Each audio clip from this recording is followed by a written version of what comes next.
All right, bro.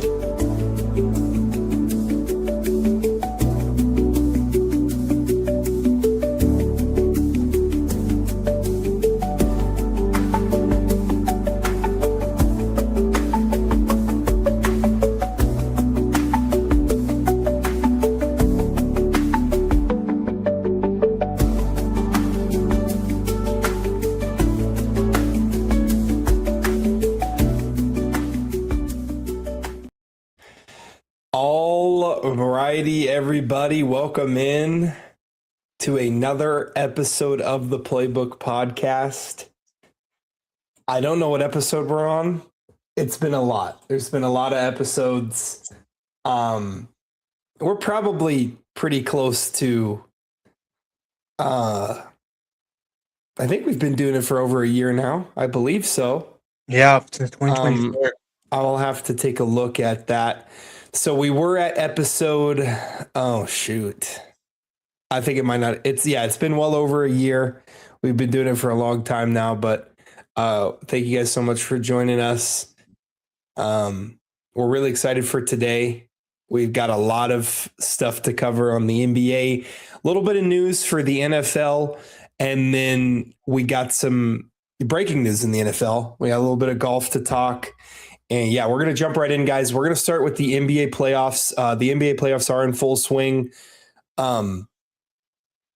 got a lot of games to talk about. Some of them we won't really discuss because, I don't think anyone really wants us to talk about the Celtics versus the 76ers. The Celtics are going to sweep them. Same for the Thunder Suns. I will briefly touch on how poorly I think SGA played in that game. And then, Cavs, Raptors, it is what it is. But we'll talk a little bit. We'll talk a little bit here and there about some other games. But I think obviously the game that we're going to talk about the most, given the circumstances, given who was playing in it, it was the GOAT in the face of the league, LeBron James and the Los Angeles Lakers take game one against the Houston Rockets. They win 107-98. Big shout out to Luke Kennard, had the best game of his career, 27 points on 13 shots. He's 5 of 5 from deep. He looked elite. He looked ready to go. And this Lakers team as a whole looked ready to go. LeBron, just a smooth 19, 8, and 13. Had 2 steals and a block, only 2 turnovers. You got Rui Hachimura, who poured in 14 on 10 shots. DeAndre Ayton played fantastic, 19 on 8 of 10 shooting with 11 rebounds. He had a block as well. Marcus Smart was great. Again, 15 points, 8 assists, and he had a steal and 2 blocks. He played really well. And yeah, I mean, the story of this game is obviously LeBron. Yeah, man, SGA was ready to go for sure, man. Yeah, 27 points on 17 free throw attempts. He was ready to rock. He for sure was. 5 of 18 shooting. I guess Dylan Brooks has his number or something. I don't know, bro. Yeah, his team won by 30 because, they don't really need him to do anything to win.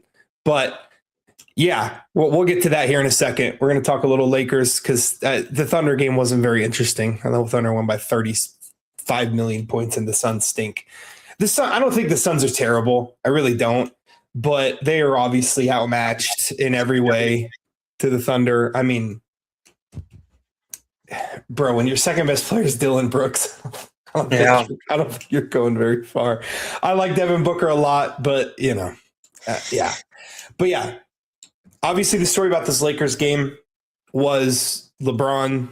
41-year-old LeBron has regressed into prime Magic Johnson.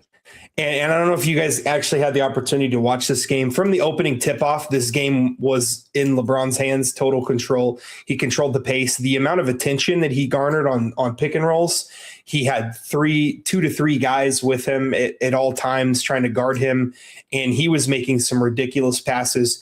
Huge shout out to Luke Kennard making incredible shots. A lot of those threes were open because of LeBron, but I'm going to give Luke a lot of credit. He was creating a lot of shots for himself, which is what the Lakers desperately needed. Huge shout out to DeAndre Ayton too. He looked focused. He looked ready to go. He looked, he played very well. 19 and 11, 80% from the field. So yeah, there was a lot of good to point out for the Lakers. But what was kind of your main takeaway for that game, Trey? So what I find interesting about that game is the fact that Houston Rockets made 27 points, outscored the Lakers, and they still lost. Yeah, they shot 27 more shots. Yeah, that's unheard of. That's actually pretty unheard of. Usually, the most people who shoot the most shots win. That was unheard of too. And LeBron James is LeBron James. Like, this guy's 41. People were doubting this guy. I mean, Sengun got outplayed by DeAndre Ayton. he did. Sengun's really good. I think he's like right there with Jokic and Wembanyama. With wise, he's really good. He's really talent. Yeah, he's definitely a tier below them, but I think he's probably the third. Yeah, I don't think KD's out for the season. I think he's out for a game. I think there's a chance he plays game 2. They don't really know, but yeah. But you know what? LeBron had 10 assists at the end of the first quarter. That was insane. Luke Kennard looked like Steph Curry out there. He looked insane. He looked so good. I was like, dude, there's no way. And you know what's crazy? I said to myself, you know what? This team can actually do something with LeBron as a point. Because here's the deal. If Luka was playing, I promise you would have lost this game. Because Luka, no, if KD was out, no way. No, okay, no chance. Here's the deal.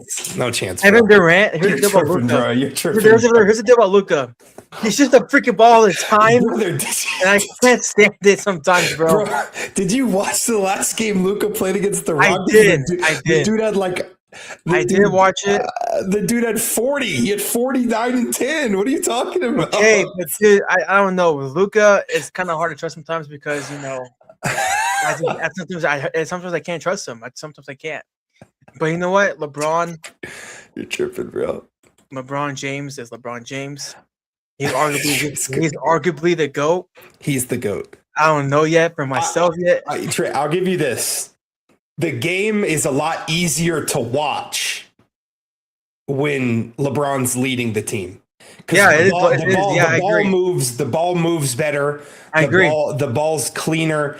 At this point in his career, LeBron is not so kind of if you look at the second Cavs stint, he was very ball centric, obviously, because he was just insane. But this version of LeBron reminds me of a lot of 2020 LeBron, obviously not as athletic, and of course, but the ball moves a bunch. They were doing a ton of stuff off actions. LeBron plays within the system a lot better than Luka does.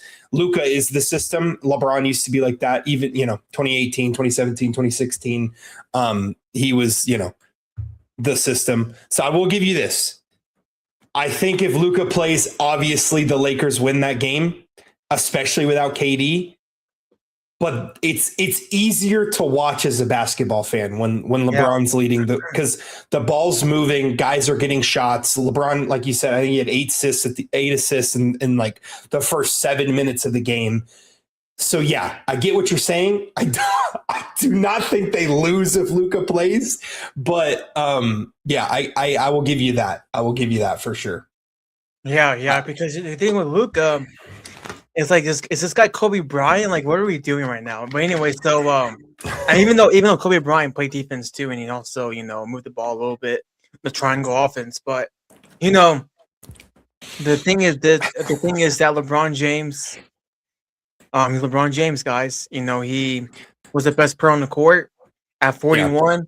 Yeah. I think that was a tough shot he did on his left hand against Jabari Smith. Dude, I feel bad for Jabari Smith, bro. That was a tough shot of LeBron. That was a nice shot. I mean, a guy bullied him, and he did a left-hand hook. So I just don't think if you're Alfred Şengün, LeBron James should not be better than you right now. Yep.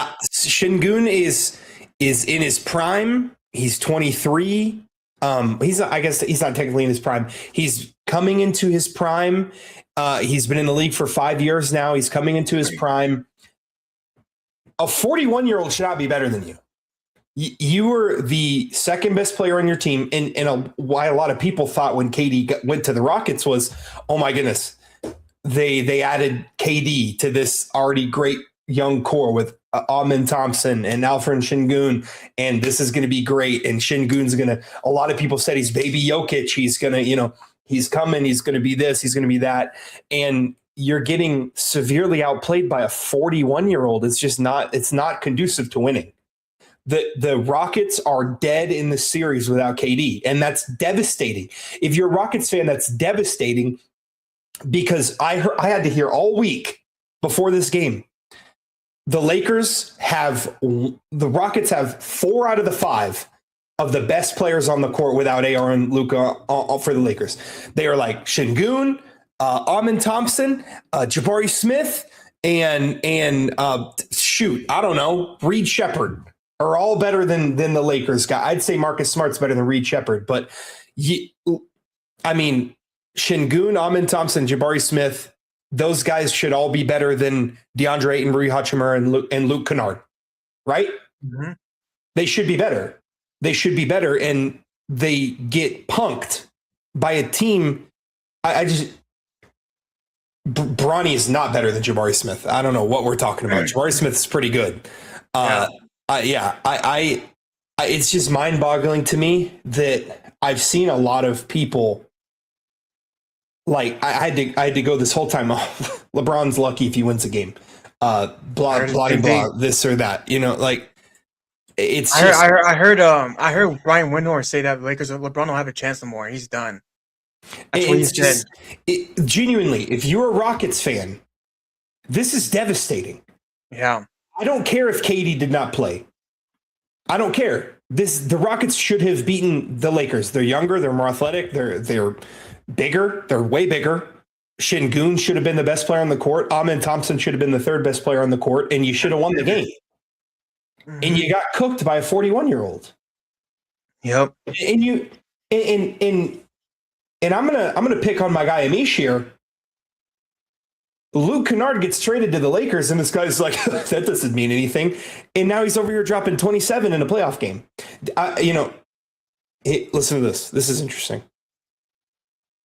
Luke Kennard in one playoff game had 27 points. Do you know how many points Gabe Vincent had in 10 playoff games for the Lakers? Are you ready for this? How many? 24. Wow. Luke Kennard has already paced Gabe Vincent's production in one game. But no, I just think he did say that. He did say that. It's just, I feel like it's just devastating for the Rockets are a good defensive team. I don't think that their struggles last year was their offense. People were saying they don't have a closer. So they went out and got KD. So they went out and, tried to get these guys to help with the offense. The defense was never the issue. And you're letting Luke Kennard score 27 points on you. 5 for 5 from deep.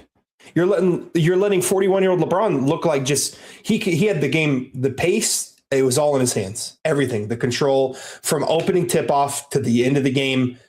The Rockets had no answer. The Lakers shot 61% from the floor because they had so many open shots. They went 53% from 3 because they had so many open threes.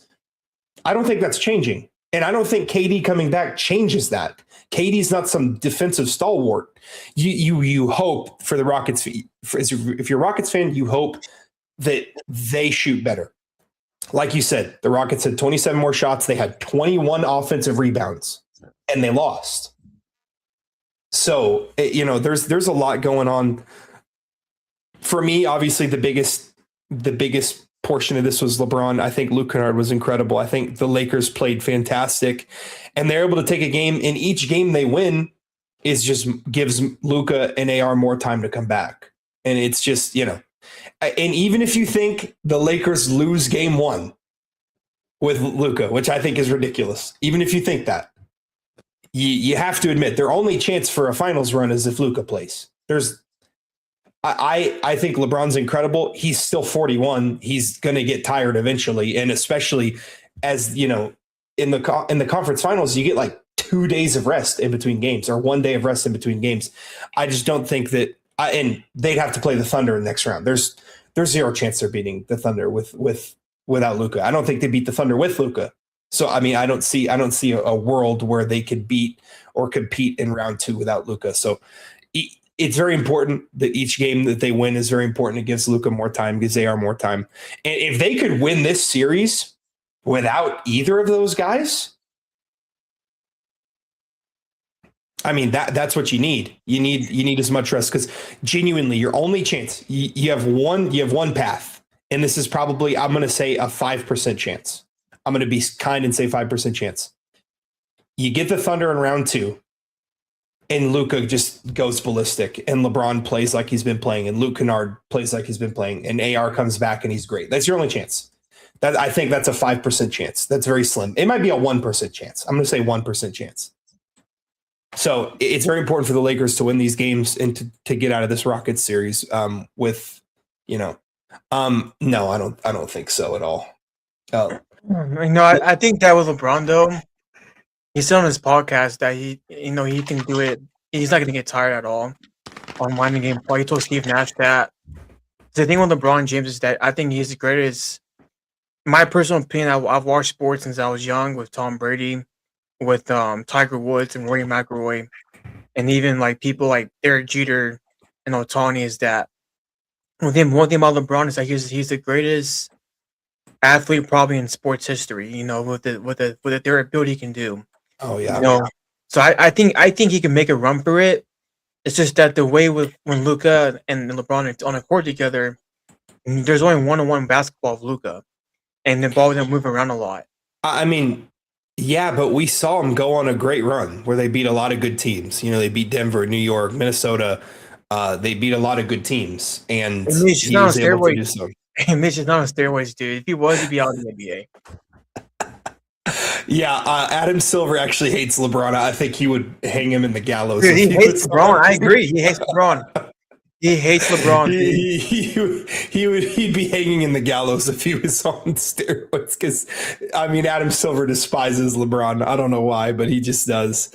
So yeah, I think I think it was a great game. Obviously, the Lakers, they got the most out of their role guys. I think they got the most out of Luke. They got the most out of DeAndre Ayton. Rui played really well. And yeah, even Jared Vanderbilt hit a 3. So that's pretty big. But yeah, I think that was really impressive by them. And game 2's tomorrow. Kevin Durant is a game time decision. So we'll see if he's able to play. I think even if he does play, they'll still have a good chance. I really do.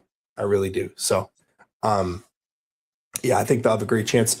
Let's move over to the Nuggets Timberwolves. I think this was probably the second. Well, I'm going to say it's probably the third most interesting game, but I think it was more important than the game we're going to talk about after. So I do want to talk about it. The Nuggets and the Timberwolves. This was an interesting one. I was able to watch quite a bit of this game as well.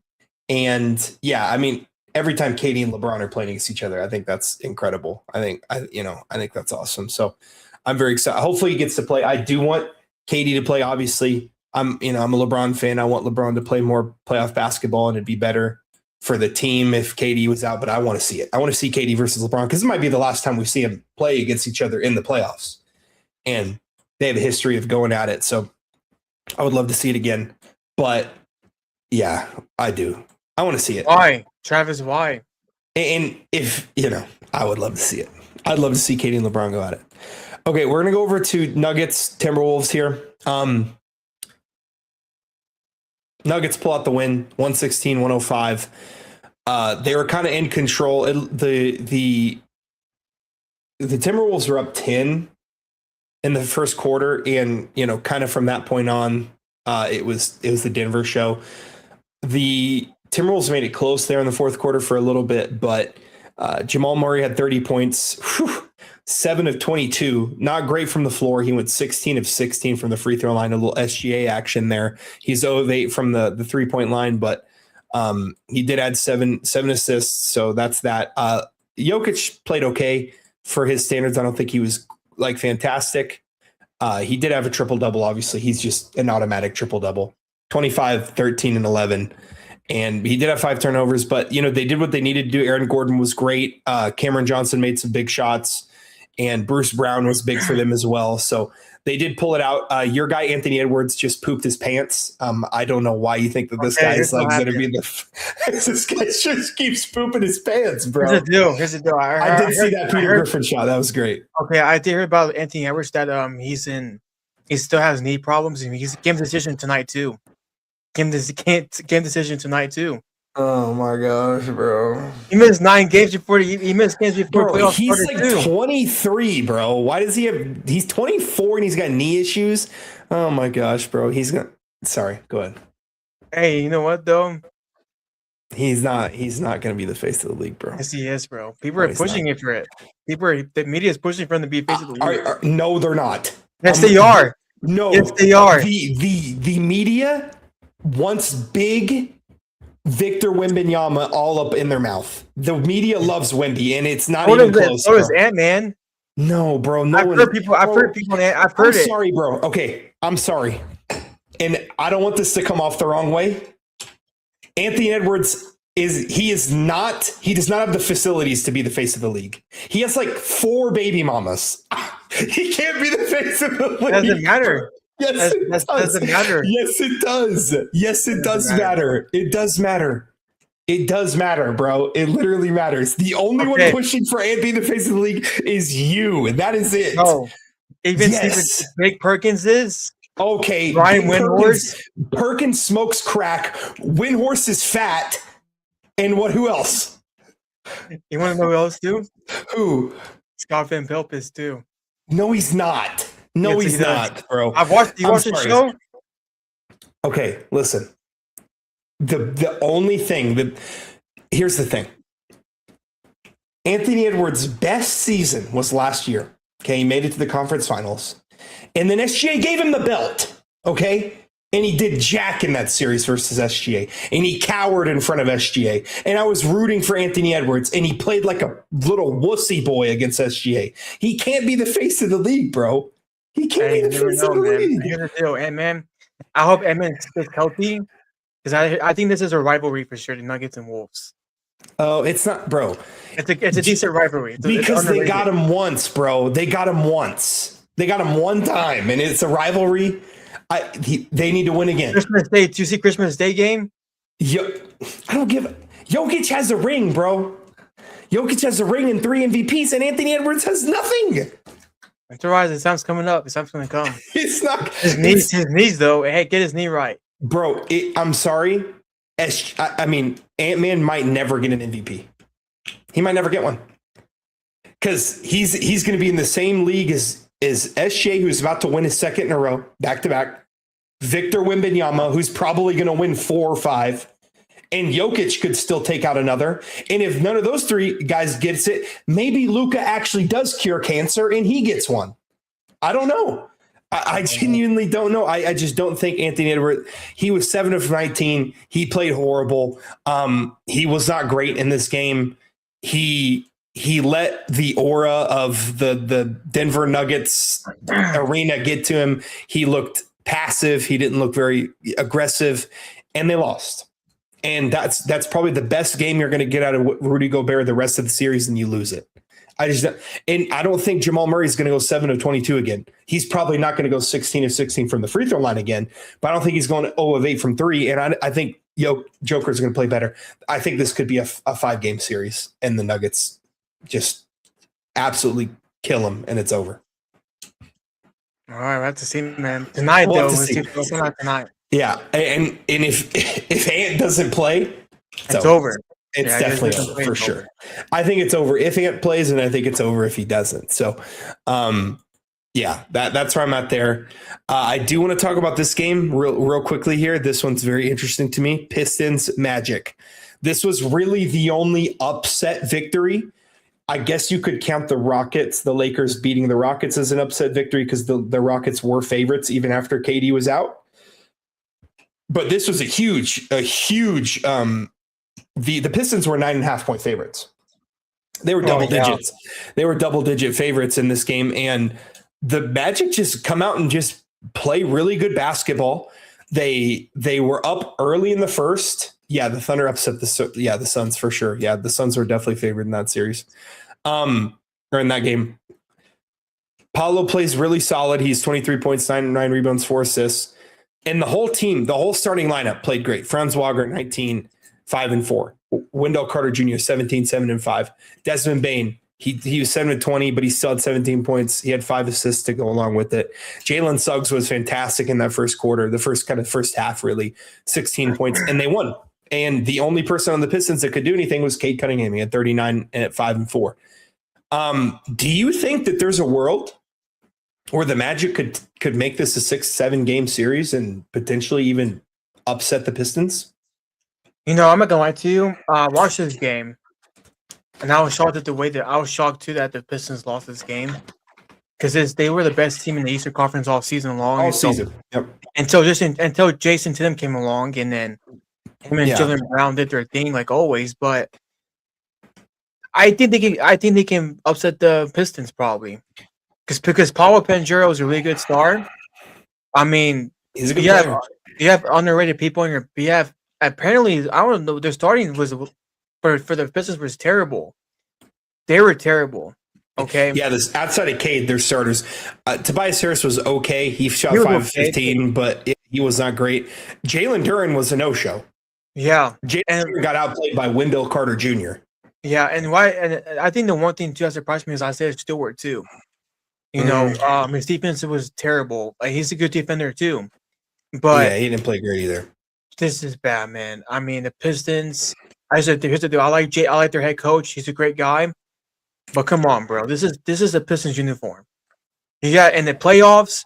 Y'all haven't made a deep playoff since 2016, and y'all played against LeBron and the Cavaliers. Yeah, it's unlucky. That before that was 2008 against the Heat. Mm-hmm.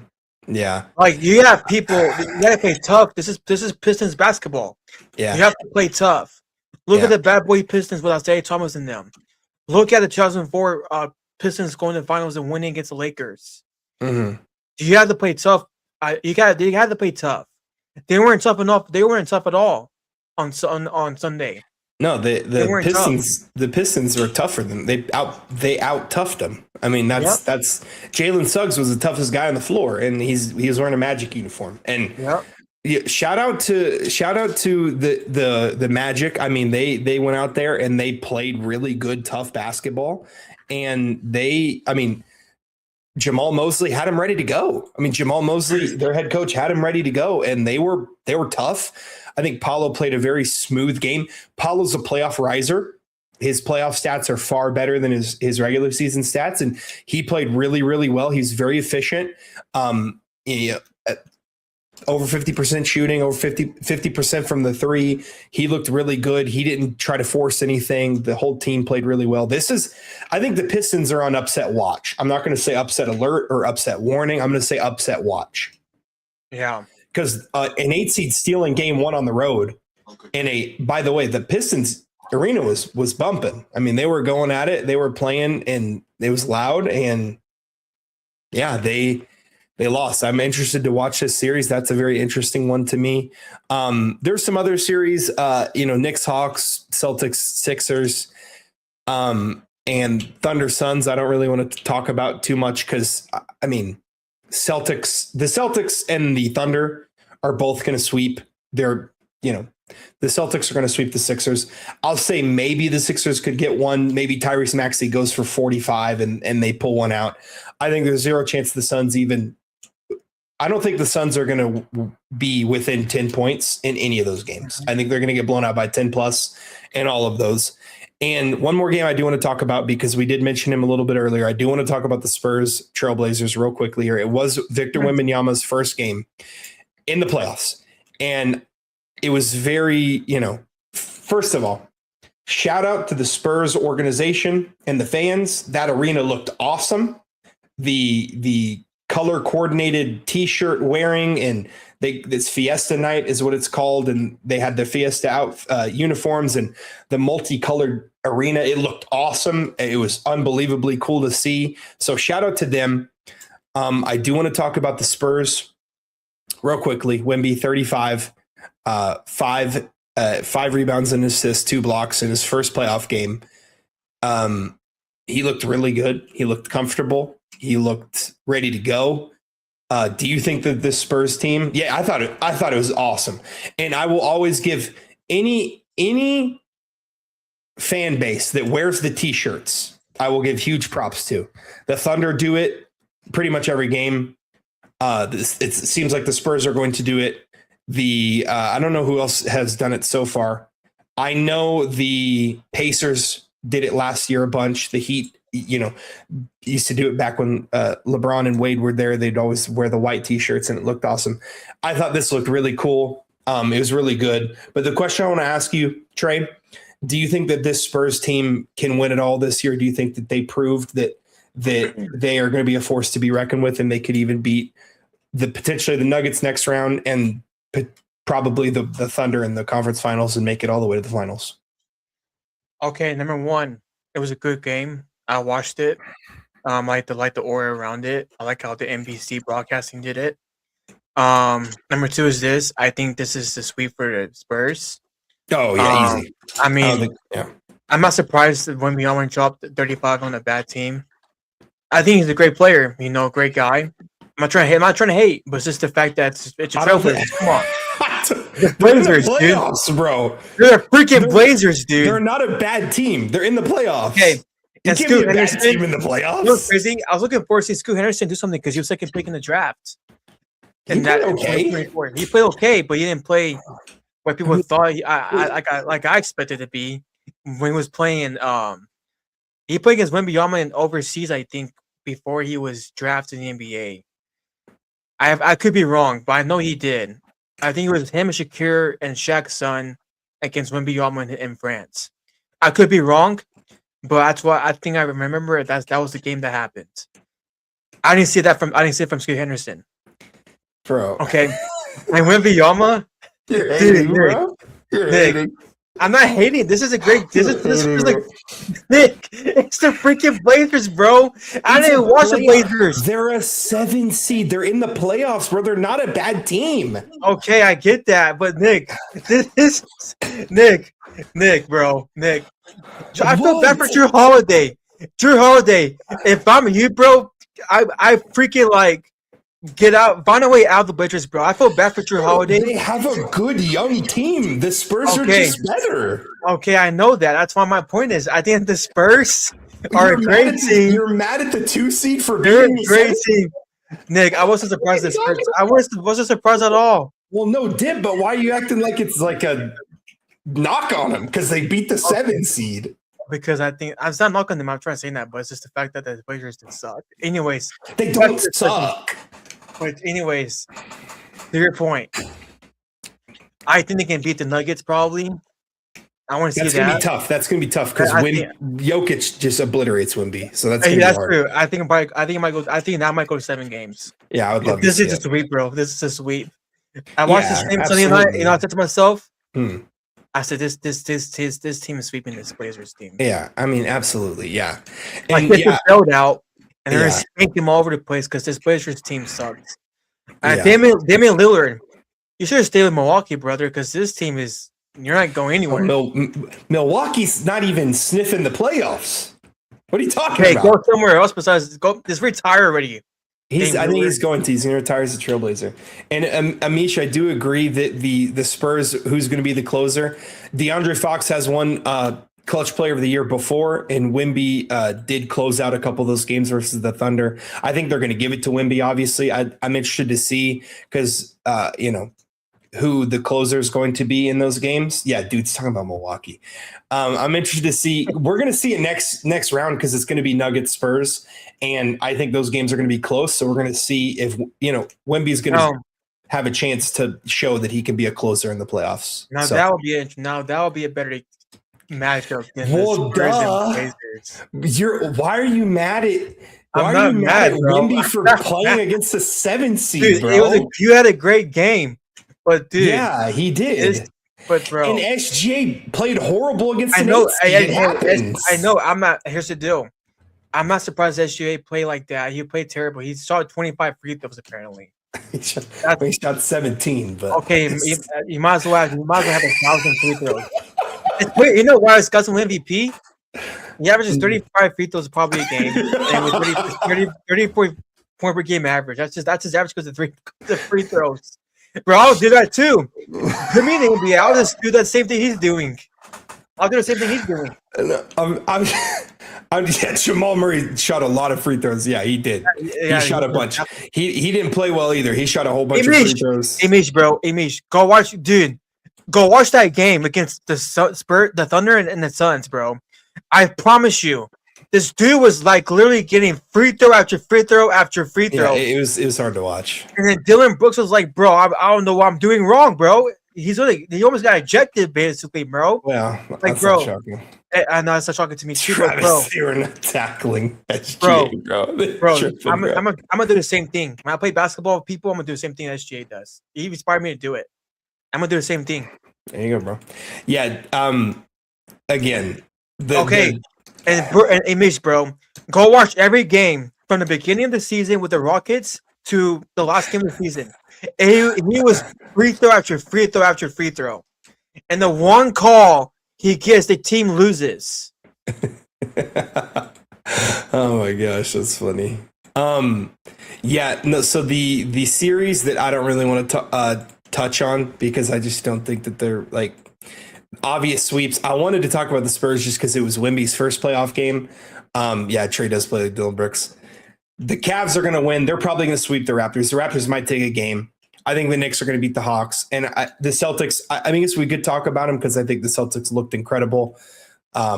Jason Tatum played very, very well, and he looked really good.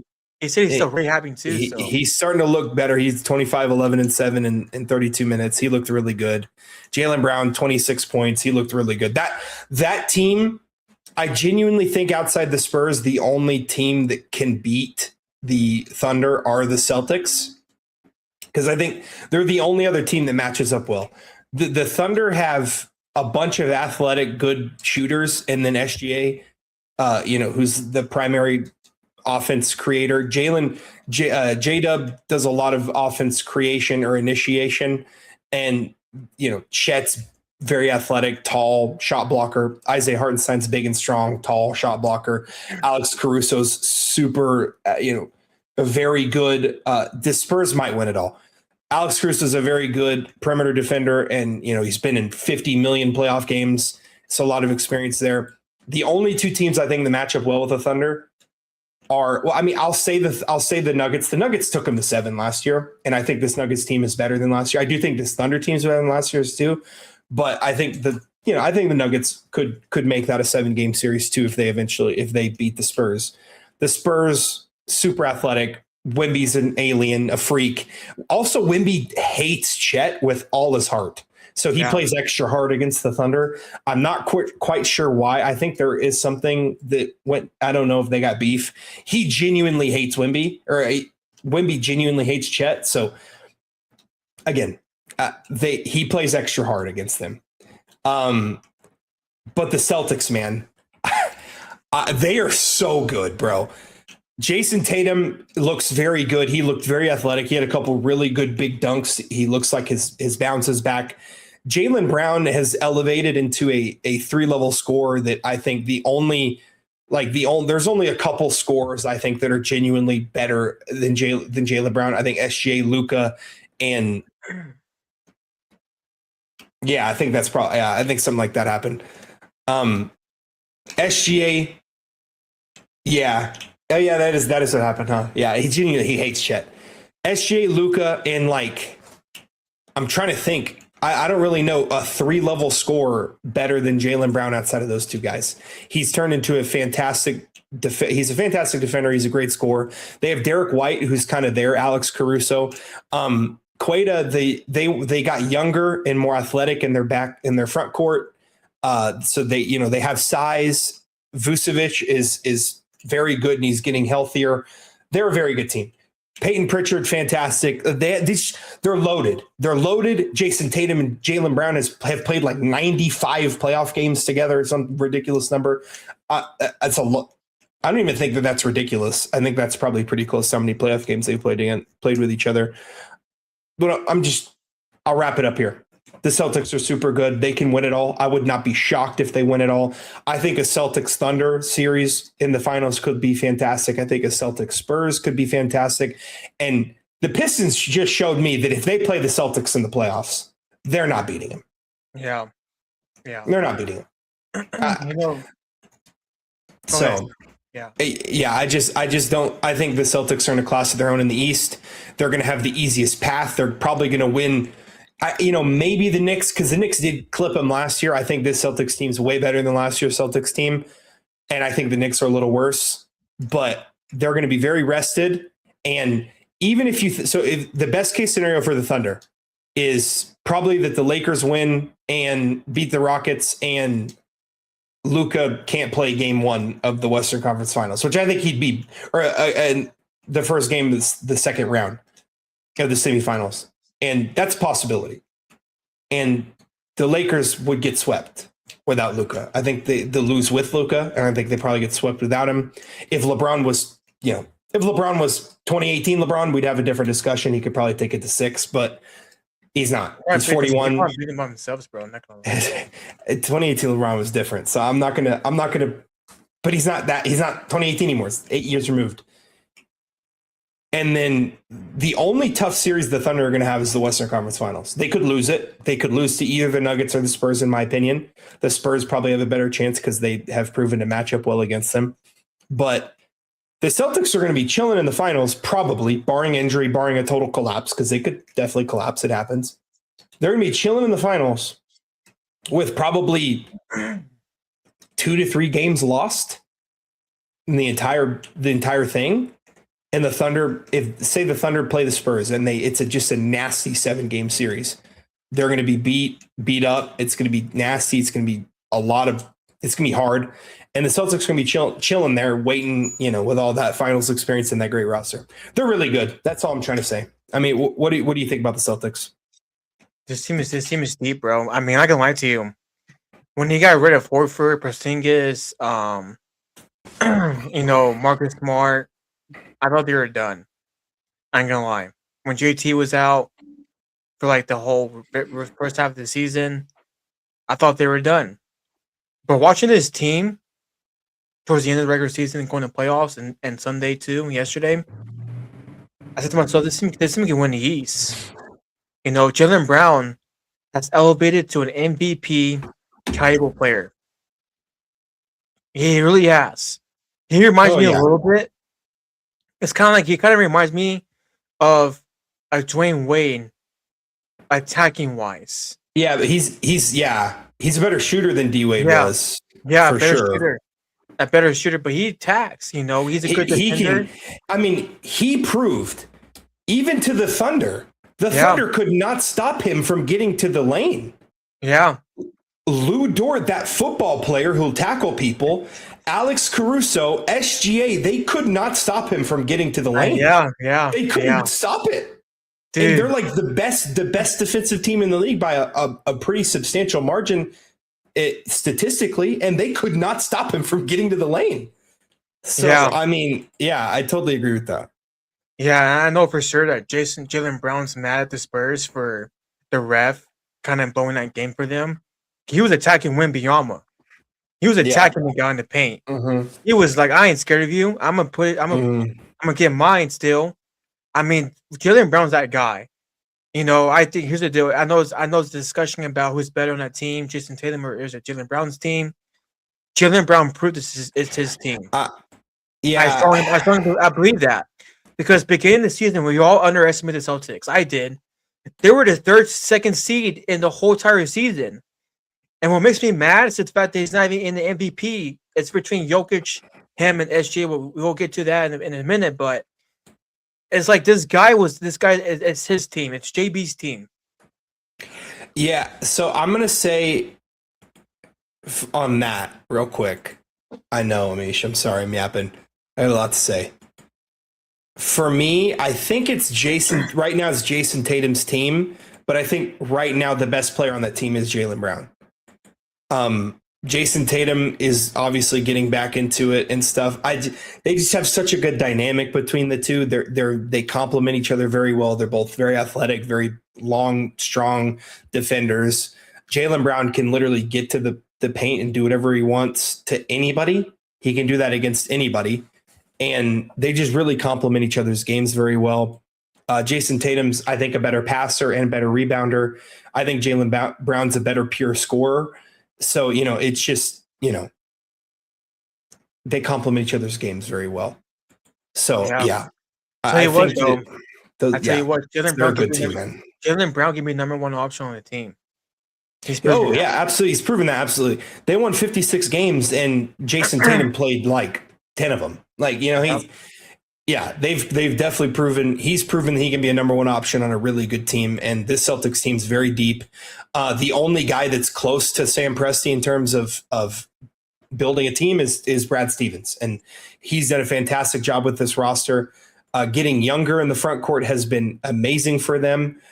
They're more athletic in the front court. They don't have old Al Horford and Tingus Pingus, who has like 56 different illnesses, apparently. I don't know what's going on with him, but yeah, Kada, Sam Hauser, Luke Garza off the bench, Vucevic, they're a very deep, very good team that can compete with anybody. And I think they're going to be in the finals facing one of the three big teams from the West, the Nuggets, the Spurs, or the Thunder. I think they're going to be waiting on one of them. So, yeah. And for the remainder of these games, again, I don't think we need to talk about Thunder Suns. I don't think we need to talk about Knicks Hawks or Cavs Raptors. So we are going to move on here. Those are all definitely series of all time for sure. We're going to move on. The MVP race, the finalists have been submitted. So there's 3 finalists. That means there's only 3 people that could win it. That does not mean that they're the only 3 people who will receive votes. There are going to be votes given out to other people. So Luka and Jaylen Brown can still receive votes, whether it be 4th or 5th place votes, but they are still going to receive votes. But the finalists are SGA, Jokic, and Wemby. So how do you feel about this? Arsenal's going to win because they have Saka, bro. Yeah. So... how do you feel about that? How do you feel about that being SGA, Jokic, and Wemby in the MVP race? Okay, so I have a lot to say about this. Here's the deal. It kind of bothers me that Luka's not in it. Jaylen Brown's on the final 3. I think Kate Cunningham should be too. Here's the deal. Shai Gilgeous-Alexander averages around 9 free throws a game. Okay, he's in the 3-point wise, he's terrible at. The midi range is 50%. Cool. And I know why Wembanyama's MVP is up there too, because he said something about defensive players should play defensive players win MVP too, which is the most stupid thing I've heard in my life, but whatever. Because he wouldn't go there. Oh man! So there was a game. I think it was against the Bucks. Wembanyama was 7 from 19 from the field. He had 20 points or 15, something like that. That's it. Hey, Wembanyama, bro, play back. You can play offense too, right? Can you play offense too? Yeah, he just scored 35 in his first playoff game. Yeah, but before that, against the Bucks center, he had 15 points. Oh, but he was your win defensive player. He won too. Okay, here's the deal. That doesn't make sense at all. That doesn't make any sense, dude. Kevin Durant was an elite defender. He was not an elite defender. He was pretty good. He was good, but he was not like Kawhi Leonard or Scottie Pippen level. No. Okay, that's the case. Scottie Pippen should win MVP in 1994. He probably should have, bro. He probably should have. Then he plays defense. Wembanyama. He plays. He won. He won that year. Akeem Olajuwon, a fantastic defender. But Pippen's a one-world defender, basically. Okay. Jokic. Not great. He's a good defender. I'll give him good. Yeah, Jokic. Does he play defense? No, he doesn't. He's he runs up the court. He's a great center, top 11 player of all time. But dude, he's not a good defender. And SGA lives in the free throw. I hate watching SGA. I hate it. Don't ever compare this guy to Michael Jordan ever again. He's not Jordan. He's not Kobe Bryant at all. This guy, this does not. He literally lives on the free throw line, averages 9 free throws a game. Let's be for real right now. SGA has 30 points per game. You know why? You know why he does that? Because he lives on the free throw line. That's all he freaking does. He lives on the freaking free throw line. How is Luka not in the MVP race? Luka's averaging 34 points per game. Okay. Like, what's being so for real? Luka averages 34 a game. Like, dude, I'm sorry, dude. Luka should be in it. Jaylen Brown carried a team that was literally underestimated by a lot of people. I'm being so for real. When JT went down towards Achilles last season in the playoffs against the Knicks, beginning this season, I watched First Take, I watched The Herd. Colin Cowherd said on his own show back when this happened that this is what he said: the Boston Celtics will not make the playoffs. Colin Cowherd said that on his show, and you know what happened? He said this too. Jaylen Brown did not lead a team at all. And you know what Jaylen Brown did? He put them second in the Eastern Conference standings. Yeah, that's a remarkable achievement. It was like LeBron-esque a little bit because LeBron James did the same crap his whole career. I'm not comparing him to LeBron, but it's kind of like that. LeBron James carried a team in 2009, that the worst team ever, with Mo Williams, with Drew Gooden, Delonte West, in the Eastern Conference Finals. That's bad teams. And Jaylen Brown did the same thing almost basically. Peyton Pritchard was a good player. Derek White, good player, but you know what they're saying? Great you know what they're saying though? JB can lead a team. So you think JB should be the MVP or what? He should be in the MVP race. Well, he should be. He is. He's just not a finalist. He's going to get votes. He's probably going to get a couple votes. Here's my who you put out of those three? Who are you taking out and putting JB in? Okay, I'm taking out Jokic. I'm taking out Jokic, dude. I'm taking out Jokic. No, actually, no. I rephrase that. Actually, no. I'm taking out SGA. SGA averages 9 free throws a game. 9 free throws a game, dude. 9 free throws a game. I'm taking out SGA. I'm taking out SGA. 9 free throws a game. Okay. That's a free throw merchant, guys. Okay. I can't believe I'm about to defend. And you know what's crazy? I know what I put in. I put in Luka ahead of anybody in that list. Okay. All right. So here's what I'm going to do first. You mentioned Michael Jordan. All right. Yeah. In 1986-87, he averaged 12 free throws a game. In 1987-88, he averaged 10.5 free throws a game. In 88-89, he averaged 10 free throws a game. In 90, he averaged 8.5. In 91, he averaged 8. And in 94-95, 8. He pretty much averaged 8 for the rest of his career. Okay. So MJ got his free throws too. Okay. So let's take that there. I cannot believe you're about to have me defending SGA. I hate this. I hate it. But I'm going to do it. Who would you put in? Ahead of anybody on this list. Final 3. First of all, that's what I'll talk about.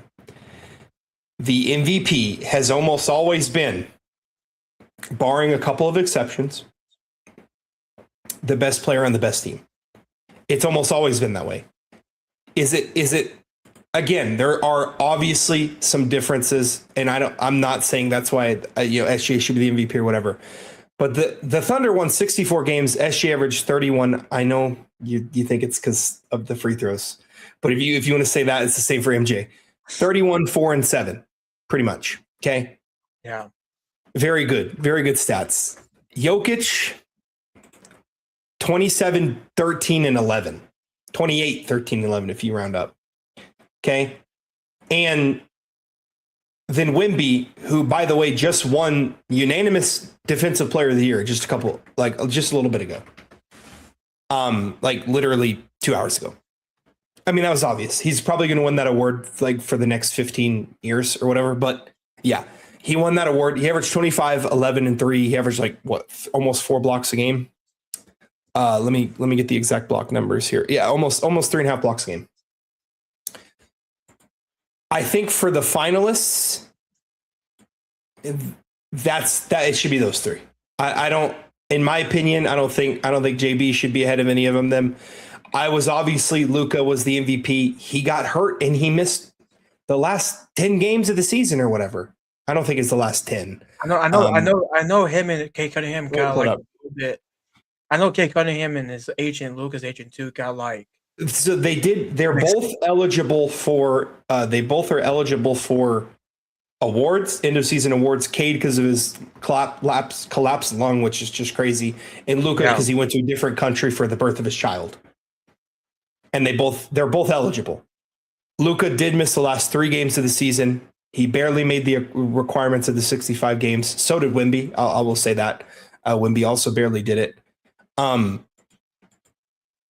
this is where it's interesting.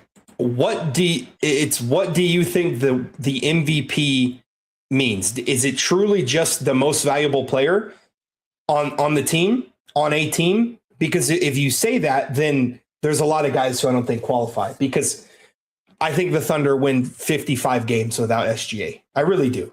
And they beat the Suns by 1 billion points, and SGA played horribly. I mean, he shot 5 of 18. He did not play well at all by his standards. He got his because he got to the free throw line, which, that's a thing. But, and then Jokic, if it's MVP, it's probably Jokic because he's just so valuable. The on and off numbers are ridiculous. Wemby is also very valuable. But to me, I think that's fine. I think those 3 are fine. SGA is going to win the award. He's going to go back to back. I think I'd be shocked if Wemby or Jokic won it. I'd be shocked, genuinely shocked, just because the award's always been the best player on the best team outside of a couple times. Jokic won it as a 6th seed. I think Russell Westbrook won it as a 6th seed. Both of them averaged crazy triple doubles. When Jokic won it as a 6th seed, I thought that was Luka's award, but Jokic got it. Russell Westbrook was like the first guy to average triple double in 30 years or whatever, so they gave it to him. There's obviously some times LeBron has won it. I think LeBron should have won it in 2018. I think LeBron should have won it in 16. He should have won it in 17. I think he should have won it in 2011. He was the 2nd seed. There's been a lot of 2nd seed people that have won it, 3rd seed, whatever, blah, blah, blah. I don't think I can put JB or Luka ahead of any of them at this point. Jaylen Brown's incredible. I literally just raved about him like 20 minutes ago. And I was saying Luka's the MVP, but he got hurt. And we didn't get to see him. And the last time we saw him, they were getting blown out by the Thunder. It's just not a good look. It's not a good way to end your season. And I think that leaves a taste in the voters' mouths that, hey, last time we saw this guy, they were getting blown out by the 1 seed. So for me, I think that's fine. I think SGA is going to win the award. And yeah, I couldn't put them ahead of any of those guys. So, but yeah, the playoffs are in full swing. The Cavs are playing the Raptors right now. The Knicks and Hawks play tonight. The Nuggets and Timberwolves play late tonight. Gonna have to stay up and watch that one. But yeah, we're gonna move over to some NFL. We had a little bit of breaking news in the NFL. The reports are that AJ Brown is going to be traded to the Patriots on June 1st. Mm-hmm. That's just the reporting. I don't know why they're waiting till June 1st, but that's what Adam Schefter said, that the Patriots will be acquiring AJ Brown by June 1st. And then another big news is Dexter Lawrence gets traded to the Bengals. We're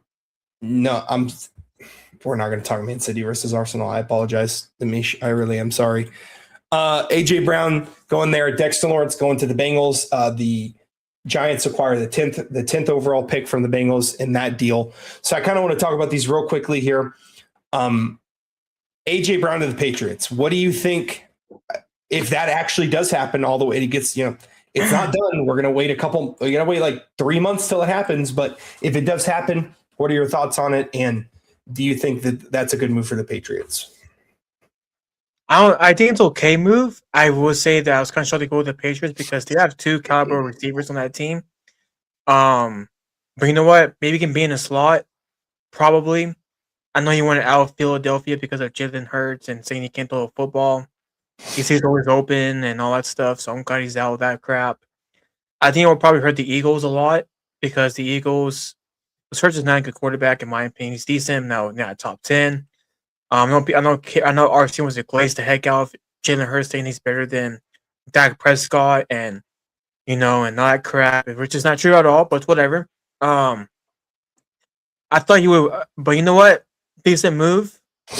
So, Simon Lawrence too. There's Lawrence a good move to the Bengals too. So it kind of helped the Bengals out a lot. Yeah. For me, I thought the AJ Brown move, again, we don't know what the package is. We don't know anything about it. Yeah. Barring what the actual package is, I think it could be a good move. The Patriots need another weapon for Drake May. I don't think getting a top 10 wide receiver for your up and coming young quarterback is ever going to be bad. I don't think that's ever going to be bad. And I don't think that's ever a bad move, depending on now, if they traded like 2 first rounds for him or something ridiculous, just out this world horrible, then no, I don't think so. But I don't think the Patriots would trade 2 first round picks for a wide receiver. So I think for me, this is a good trade. We got to see the details. We got to see exactly who's getting dealt. But this is a great trade. Getting Drake May a true number 1, always going to be good. And then for the Dexter Lawrence trade, I'm not as high on this one as others. They traded a lot. The 10th overall pick for Dexter Lawrence is a lot. And you had Trey Hendrickson. You let him go for nothing. Then you trade. Didn't he go back though? No, Trey. Oh no, that was Max Crosby. That was Max Crosby. Yeah, okay, that's my bad. Yeah. Trey Hendrickson, you trade. You could add Trey Hendrickson, and then whoever you drafted the 10th overall pick. And this is a good defensive draft. You'd have gotten a good defensive player. So I don't know. I'm not huge on this one. Obviously, they need it. Yeah, Hendrickson. Yeah, to the Ravens, nasty. They need it, but I'm not sold that was the right idea. I think keeping Trey Hendrickson, because now you have to pay Dexter Lawrence, and he's going to want a lot of money. He's going to want a whole bunch of money, and I know he's a proven commodity. He's a very good defensive tackle, but I don't think that he's going to all of a sudden make this defense good. I think they need a lot more. And yeah, I think Joe Burrow needs offensive line help too. So I don't know. We'll see. He's a good player. I don't think trading for good players is bad, but I think in this instance, when you let a good player go and then you trade a pick who would have been a good player, probably. I mean, that 10 could have been David Bailey. I mean, they could have had Trey Hendrickson and David Bailey. Yeah. Again, I don't even think David Bailey is going to be available at 10 because his draft stock has steadily rose in the last couple weeks, but it could have been. It could have been Trey Hendrickson and Caleb Downs. It could have been Trey Hendrickson and a really good defensive tackle. It could have been Trey Hendrickson and Reuben Bain. I don't know. I don't know. There's genuinely Bailey might go 2. He actually might go 2. I don't think he's going to even be available at 10 anymore. Because a lot of big boards have the Jets drafting him. I think the Jets are going to go Arvell Reese, but I think they could definitely go David Bailey. But yeah, I think that this is a bad move. I'm not going to say bad move. I just don't like it. I'm not a big fan of it. I'm especially not a big fan of it because now the Giants have 2 top 10 picks and they're in the Cowboys division, which is just wonderful. Thank you, Bengals, for doing a whole bunch of jack for us. But yeah, I think you could get a really good player and have Trey Hendrickson, and now you're going to spend a lot of money on Dexter Lawrence, who's not getting any younger. Yeah. If the Bengals go out there and make it to the Super Bowl because of this, then I'll have to eat my words, but I just don't see it. I just don't see it at all. So, but yeah, I like the move for the Patriots, obviously, depending on what they actually traded for him. But no, the Niners are not giving it. Bro, the Niners are drafting 27, bro.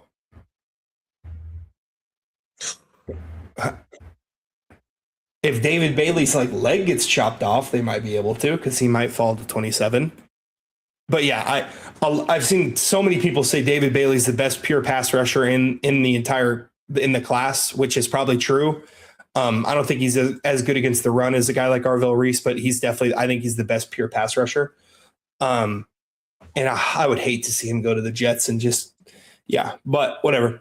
Yeah, We're going to move on here. He always a talented Jets dudes because the Jets are like. Yeah, I would hate that. That's just career. That's just a career graveyard, unfortunately. Guys, we're going to move on to a little bit of golf before we get out of here. So, Amish, you can log out if I know you're not I know you're a big golf guy, so you can log out if you want to. We appreciate you being here. Unless you just want to stay and have fun and learn a little bit about one of the greatest sports on the planet, that'd be cool too. I think it's a great sport on the planet, but So, Matt Fitzpatrick wins the RBC in a playoff against Scotty. I watched it. Yeah. And it was sick. It was absolutely sick. So what's your dude, you can watch your cardio for 90 minutes. You have fun doing that. I can't do it, dude. I cannot do that. Yeah, I can only watch soccer when it's the World Cup. That's it. Me too. I can't even do that sometimes. I can watch it once every 4 years. That's all I got. Me too. That's all I got. Matt Fitzpatrick wins the RBC in a sick playoff against Scotty. He hits that second shot, stiffs it to about 11 feet, hits the birdie, wins the RBC, his second RBC win and his second PGA Tour win in the last couple weeks. Do you think that he's kind of rising? I mean, going against Scotty in a no, dude, we just don't like watching dudes run around and if you're lucky, you see a couple scores. Yeah, I agree. The average soccer game is so mid compared to the average every other game. It's just so mid. Because even in like blowouts in the NFL, at least you're seeing like points being scored. You could go 90 minutes and not see a single goal scored. And that's just a waste of my time. I'm just not doing it. I do for the World Cup because those guys are literally fighting for their bloodlines, and those are really fun to watch because those are really intense. It's just like the Olympics, like they're going crazy. But yeah, I'd much rather watch a lot of other things than watch soccer. But yeah, small-minded American. Yeah, I don't like watching grown men run around for 90 minutes doing jack. Just my opinion. So he beats Scotty. He goes toe to toe with the number one in the world. Obviously, me and you think Rory's the best player on the planet right now, but Scotty is number one. What do you think about Matt Fitzpatrick game, his game currently, kind of where he's going, and do you think that he could be in the mix for one of the three remaining majors? I think he actually can. I think the 18th hole playoff was spectacular. I don't think anybody feels Scotty no more. No one does. I don't think no one feels him no more. The dude won the 22 U.S. Open, by the way, and Fitzpatrick did 2022 U.S. Open. He's a great golfer, bro. He's great. He's great. He's averaging. He's getting more longer off the tee. He's a good iron player, and I think his grip is weird. I don't know how he does that grip with his left arm over it. That grip is weird. But you know what? Props to him. He won. When he had that second shot on 18 for this playoff hole, and he had it one arm. I thought he had a bad shot, but he was trolling Scotty. He was literally trolling the guy, and he sunks it in and wins the putt. I think he can compete for a major. He's averaging more speed. You see the speed videos. Yeah, he's a lot quicker. He had like a 152 ball speed on that second shot into that at Harbortown, head into that in that playoff hole against Scotty. That was elite. Yeah, it was elite. Yeah, but yeah. Yeah, no, I think he can compete. He's a great golfer. He's one of the last guys on tour I feel like that uses a blade putter and putts well. He looked super elite. He's a great guy. I loved what he did at the start of the match. I also loved he had a little swagger to him. He sinks that putt, and the whole crowd was shouting USA, USA for Scotty. He sinks this putt. He hits him with the little ear. He's like, well, he went toe to toe with Scotty, beat him. Scotty hit a very poor second shot. Scotty's kind of, back in a couple years ago, a year ago and a year before that, it was like, if you're in a close match with Scotty, you're going to lose. He's let a couple slip. Matt Fitzpatrick got him really good in the RBC. Great tournament. Scotty did play very well to make it a tournament, but Fitzpatrick wins it. Really happy for him and for those guys, his caddy and all that. He played great. So we're going to go over to Scotty again, but kind of branch off into something else. A lot of talk in the last couple weeks since Augusta, since the greatest sporting event on the planet took place. A lot of people, specifically, I'm going to use Travis's words here, small-minded Americans. I think Travis meant to say closed-minded Americans. No, I don't think he did, actually. He's literally born in Nebraska, and he's talking to us like, yeah, bro. Just because you're Vietnamese doesn't mean you're not American, bro. You're literally born in Nebraska. He's American, too. They were all saying Rory had a unfair advantage going into Augusta because he played it a couple times before the actual tournament. Do you want to go first on this, or you want me to go first on this? You go first. Okay, I'll go first. I'll be quick. Since when in the history of sports has practicing been looked down upon or talked negatively about? When Kobe woke up at 3:00 in the morning to go work out, nobody said it was an unfair advantage. They just said, oh, he wants it more. He just has that Mamba mentality. When LeBron's been on a strict diet regimen, he said he doesn't remember the last time he had fast food. He said it's been over a decade. Nobody says, oh, that's an unfair advantage. He's way too healthy. He's in too good of shape. It's an unfair advantage. Well, maybe some Michael Jordan fans say that, but for the most part, it's, well, he just is a fantastic athlete. He's professional, and he wants to be in the best shape possible. When NFL teams prepare for cold weather games by doing drills with ice water, dipping their hands in ice water, trying to catch footballs, nobody says, oh, that's an unfair advantage. They're preparing for the cold. They say, wow, look at that coach trying to get his guys ready, trying to get them ready for the elements. I'm just going to keep going. When Tom Brady develops an entire brand and way of living, the Tom Brady, the TB12, the diet, the strict regimen, all of that, everyone says, man, 45, but he's still playing like this because he takes care of himself and he practices hard and he works hard. And I could keep going, but I'm going to stop there.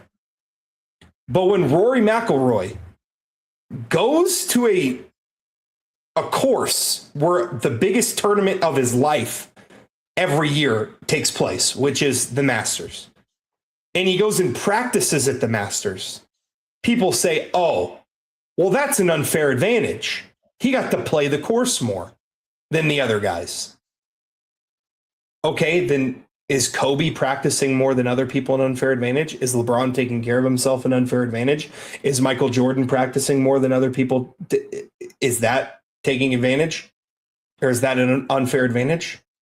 It just makes no sense to me that people are harping Rory for practicing. And then I saw the argument, well, he's a past champion, so he can go whenever he wants. Guys, if you're invited to Augusta, you can. Okay, first of all, I'm going to be very brief here. I'm going to try to get through this quickly. Past champions are not full members. They still need a member sponsor. So they need an actual member of Augusta to say, hey, come play around with me. They have to. And it has to be a foursome. Augusta does not let singles, duos, or threes go out. It has to be a foursome. Just how it goes. It's Augusta. So even if you're a past champion and you go play it, you have to have a member sponsor you. And if you are invited to play the Masters, Augusta allows you to come practice at the facility months in advance, barring you find a member who's playing that will sponsor you. So there's no unfair advantage. Rory just wanted to win the tournament more than everybody else. So he went and made sure he skipped the San Antonio and Houston tournaments so he could prepare for the Masters. Tiger used to go play at Augusta all the time before. He did it all the time. Patrick Reed goes and practices all the time. Guys go and practice Augusta all the time before the tournament. And if you think it's an unfair advantage for Rory trying to prepare himself for the biggest tournament of the year, you're just a hater. You are just a bona fide hater, or you have no idea what you're talking about. So it's ridiculous. You're just mad that the small Irish guy's better than you at golf. So that's my take on it. I agree with what Nick said. Here's the deal about this. I looked it up just now. Tiger Woods used to go every once a month before Augusta started. And when 97, I remember, I don't know if you remember this, but this is even 2001, before he plays like Augusta as a professional golfer. And people said some crap about that too, because he's Tiger Woods. And McIlroy's getting the Tiger Woods treatment now, where we're gonna make excuses for you, you're gonna do this and that. And here's the deal. I understand that Scotty Scheffler is a great guy. Especially Scotty Scheffler out there saying this stuff too. And Rick Shields and people on some sports reporting out there on X, like, shut up with that crap. Let's just stop about it. Let's just stop. Okay. Rory McIlroy, it's actually a fact. Look it up on Google. You can go a month before you play Augusta. You go maybe even longer than that. Talking. I'll find the exact how long, but but it's because the guy won back to. You know why people are pissed off about this, Nick? Because he won back-to-back Masters since 2002. They wanted Scotty. Scotty was a favorite to win Augusta. Yeah, and then Rahm. And then so is John Rahm and Bryson DeChambeau ahead of. DeChambeau didn't even make the cut. He was bounced out of the second round. John Rahm was +5. Rory McIlroy is a 5'10". He's 5'10" exact. 5'10". He weighs 185. A short dude from Ireland goes out there and he dominates a course on a line where he choked every year since 2025. Go watch. I watched the 2011 Masters. I watched that final round. Oh, he was horrible. It was bad. It was a complete meltdown. He had one good drive, and it was other than that, he had a huge meltdown. So real quickly, typically people invited to the Masters can start practice rounds about 2 to 3 months, and sometimes even 4 or 5 months before the Masters begins to go practice. Yeah, and everybody's mad about that. Like, dude, you can here's the deal. Be a man. Congratulate Rory McIlroy. Say, Rory, congrats, bro. You did it. You did it since Tiger Woods. So it haven't been done since 24 years ago. Like almost a quarter century ago, no one's won back-to-back matte green jackets. Yep. If you're a back-to-back Augusta winner, that course is getting harder every year. Mm-hmm. Props to Rory McIlroy. Props to Rory. Be a man. Congratulate him. I can't believe that Rick Shields of everybody and people on ESPN and Fox Sports and saying that, oh, you got an unfair advantage, bro. You blah, blah, blah, blah. Even the Golf Channel, that stupid white dude on Golf Central is an idiot. Needs to be fired from the Golf Channel, bro. You're wasting your money on that freaking waste of talents. Like, stop that. Like, dude, he's a past winner, bro. He's that good. Not my fault. He's a good golfer. I'm sorry to say this to you, but here's the deal. No one had a problem with you brought up certain people. No one brought up the fact that Floyd Money Mayweather was practicing for a fight. A 5'10" guy who's about the same height as Rory McIlroy, a lot skinnier than Rory. No one said anything about that. So it's an unfair advantage for Rory McIlroy to go there and practice for Augusta. If that's the case, then if you have a problem with that, then you know what you need to tell you, and I'm gonna tell you something right now. Then guess what? Then don't watch golf. Then you shouldn't be a sports fan. Then how about this? Don't go on the range. Then it's not unfair. It's not unfair. Don't go on the range. Don't practice. Don't do a practice ground. Don't do a practice ground with anybody. Don't go. Don't get a golf lesson. Then Yeah. don't make. It's unfair. It's unfair, right? That's an unfair advantage, though. It just makes no sense, bro. Like, what is like that's stupid. These are excuses for Scotty Scheffler. I feel bad for Scotty. Scotty said the same crap, but you know what's crazy though? It's his fanboys making it a lot worse than it is. Oh, Scotty fanboys are rough. They remind me of Steph Curry fanboys. Here's the deal: Are y'all gonna make me hate Scotty Scheffler? I think Scotty Scheffler's a great guy. He's a great guy, and he's a great golfer.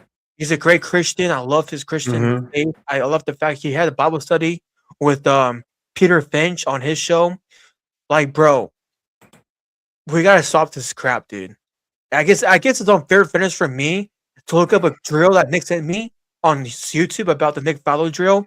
That's an unfair finish, then. That's an unfair finish. I shouldn't practice golf then. I should just go out there and play. Like, I just go out there and play and suck. Shoot it 130. But you know what? Whatever. I talk. You know what you do? Here's the deal. Rick shows specifically to you. Do not get a lesson from Bryson DeChambeau. Don't get a lesson from Wesley Bryan or George Bryan. Don't get a lesson from Rory McIlroy. As a matter of fact, don't post golf lessons on your YouTube channel. Take it all down. Take the lessons down of your YouTube channel, bro. And that guy on Golf Channel, shame on you. Shame on you, brother. Shame on you. You're a disgrace, bro. You should be fired. Oh, that was really good. That was one of your best segments for sure. That was fantastic.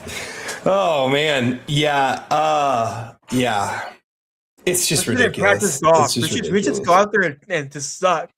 No, we should just go out there and suck. I guess so, man. I mean, it was just never a problem when Scotty was doing it. It was never a problem when Tiger did it, when Patrick Reed does it, when any of those guys does it. It's just a problem when Rory does it. It just makes no sense. It's ridiculous. It's idiotic. And it's just idiocy. It's just stupid. So real quickly, we are going to discuss some Live news. There was a lot of news about Live dying, a lot of news that Live, their funding was going to get pulled. And the reports came out today that Bryson is working on a deal to get out. We don't know if it's to there was also something else that happened. The PGA Tour CEO did say today that they would work with Live players, figuring out a path back. And there's a couple paths, right? There's a couple we know of. There's the Brooks Koepka path, which is the donate a whole bunch of money to a bunch of PGA charities. Brooks Koepka was not allowed to play at the RBC Heritage. He was a alternate. If one of the guys got hurt and couldn't tee off, he was going to take their spot. But he was not able to play, and that's a signature event. He missed out on a signature event. He knew that going into this, and swapping. I gained so much respect for Brooks the way he came back from Live, and it does appear Bryson is trying to make a way out to get out of Live, whether it's doing the Brooks Koepka route or doing the DP Tour route, which a lot of people have talked about, where you go to the DP Tour, you play a year, and you gain your, if you win a certain amount of tournaments or you place a certain amount, you get your PGA Tour card back. So there's a couple of routes. If Live does shut down, we will see exactly how the PGA Tour will do with that. But it does appear Bryson's on his way out. And what do you think about that? I personally, in my opinion, if Bryson leaves, Live's over. Even if they don't get their funding pulled, it's over. Because I think Bryson is by far the most popular golfer on that tour. I think he's more popular than Rahm. I think he's more popular than Phil. He's more popular than Sergio Garcia, who made an absolute fool out of himself at Augusta and who should be banned from that tournament because he's an absolute idiot. What do you do? He smashed his driver on the tee box, broke his driver, throwing it around at Augusta. Not great. Not a great look. And I've heard he's a really nice guy, and I'm sure he is a nice guy, but that's not good. No, it's not good at all. But Bryson's by far the most popular golfer on Live, and it does appear he's on his way out. So what do you think about this whole ordeal going on with Live, and what do you think about Bryson potentially leaving? I think it's the best thing that happened to golf. I think live golf sucks. If y'all watch live golf, you're just bored. You probably watch it. You probably watch it as ASMR, at that point. Because I think live golf sucks. You know, and the reason why I started because Greg Norman was mad at the PGA Tour that he didn't win the Masters, whatever. We all know that's the reason why I started. We all know the reason why that's why he did it. His PO didn't win the Masters, so he decided, you know what, I'm gonna get revenge. And plus, he hates Tiger Woods. He said, "Oh, I hate the fact Tiger Woods got this much money, and then for the brand." So that's why he did it. Look what happened to Greg Norman. He's out. He's not even CEO no more. Yeah. So what a freaking turd he is. So here's the deal. Bryson DeChambeau, I think if he leaves, it's over for the live. I think people are gonna follow him. I think he might take the Brooks Koepka deal because that dude wants to compete with the best of the best. So he probably will do that. And I think it'd be good to see him back with playing with Rory McIlroy again and Scotty Scheffler. I mean, a guy plays on PGA Tours on his YouTube channel, PGA Tour courses. Mhm. You know, so I think he's gonna go back on live, not live on the PGA Tour. I think live is gone. You know what's crazy? This is crazy to see this because I think this is the best thing that ever happened to golf.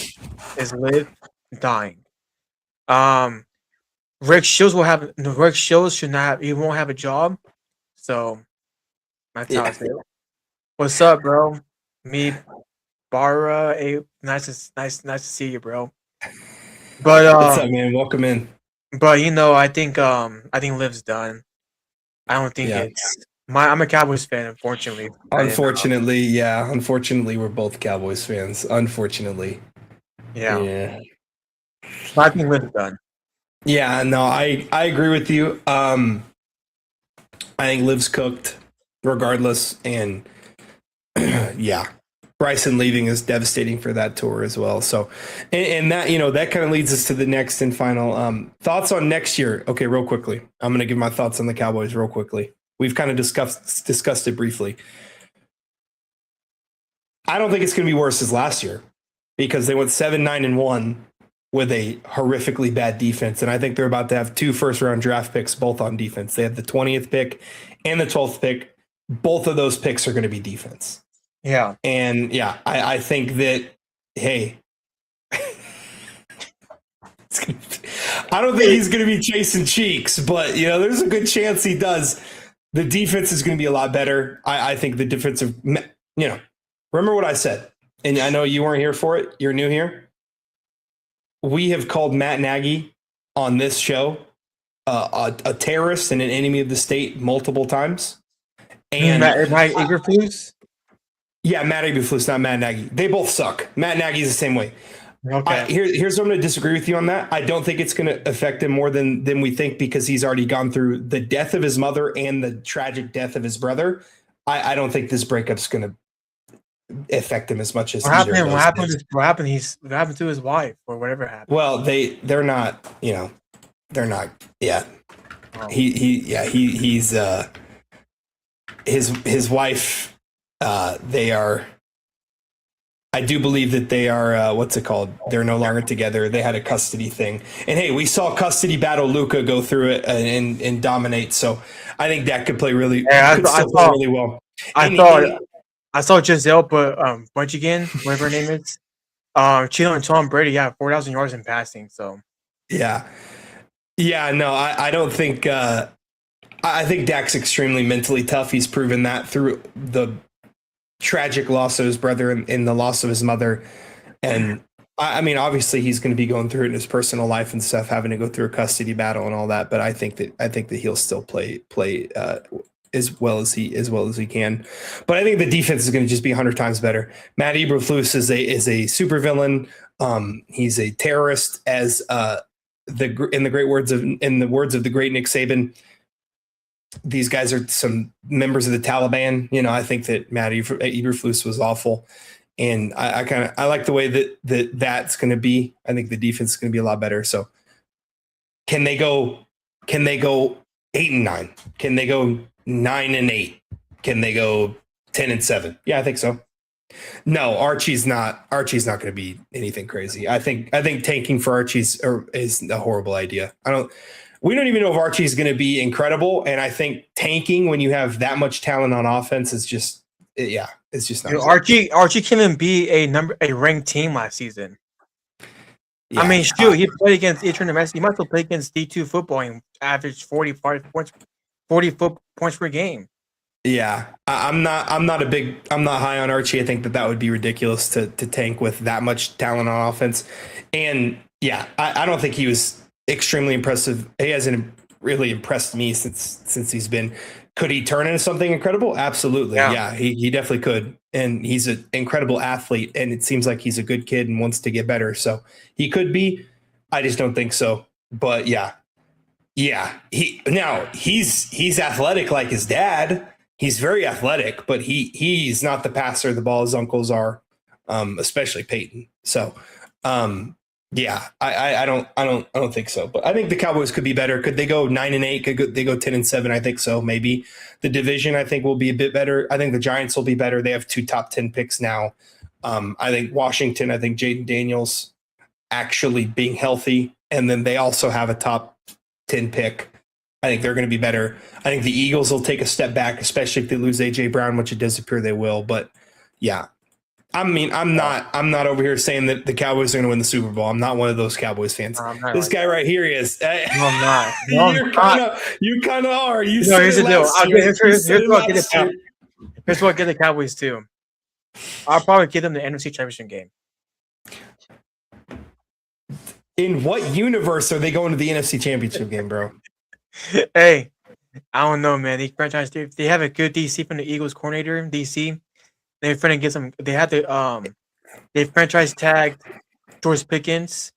So you know what, man? Trey's on crack, brother. Trey, I will say this right now. If the Dallas Cowboys make the NFC Championship game, I will give you $1,000 live on. I will cash app you in the middle of this entire thing. We'll be in the middle of the episode, and I will cash app you $1,000 if the Cowboys make the NFC Championship game. I think they can, man. They might lose, but you know what? I think they can. They can. I think they can, man. They can. Bro. This is the year we're gonna prove Stephen A. Smith you're wrong, guys. In the NFC Championship game. You got just that. Chicago's better. The Rams are better. I think Green Bay's still better. I think Detroit will be better.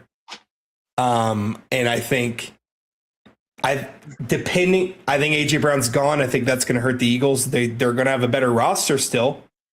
They're still going to have a better roster. I don't know if the Niners are better. They're always hurt. They had a better season last year, but they're always hurt. I just don't think there's any chance the Cowboys make the NFC title game. If they do, you get $1,000, so you better pray for it. But yeah, I don't think that's happening. But yeah, so NFL drafts in about 3 days. It's actually in 2 days, 23 hours and 40 minutes. In case you're wanting the exact number, I do have Tankathon up here, so I was able to see the exact number. Very exciting. We'll kind of break that down. We'll talk about the picks next week and stuff. I'm really excited for that. Hopefully the Cowboys make some good moves and draft some good defensive players. But yeah, guys, we are going to get out of here. That is all we have for today. We appreciate everybody for stopping by, everyone that listened. And we're super excited for the remainder of the NBA playoffs. And I'm excited for the NFL draft. I always like the draft. I think it's really cool to watch all those young guys have their dreams, become reality. I think it's super cool, and I'm super excited for that. But yeah, guys, we're going to get out of here. We'll be back next Monday, regular scheduled episode, break down some more NBA playoffs, break down the NFL draft. And yeah, we're super excited for it. So remember to like, comment, subscribe. We appreciate everyone for stopping by, everyone that is new for stopping by. Really excited. We're super pumped for the rest of this year in the sports world. So we will be back next Monday. Like I said, you guys have a great rest of your day, night, evening, whenever you're listening, whenever you're watching. We really appreciate all the continued support. And yeah, we'll be back soon. You have a great rest of your day, and we will see you guys in the next one. Peace out, guys. You have a great rest of your night. or day, wherever you're at.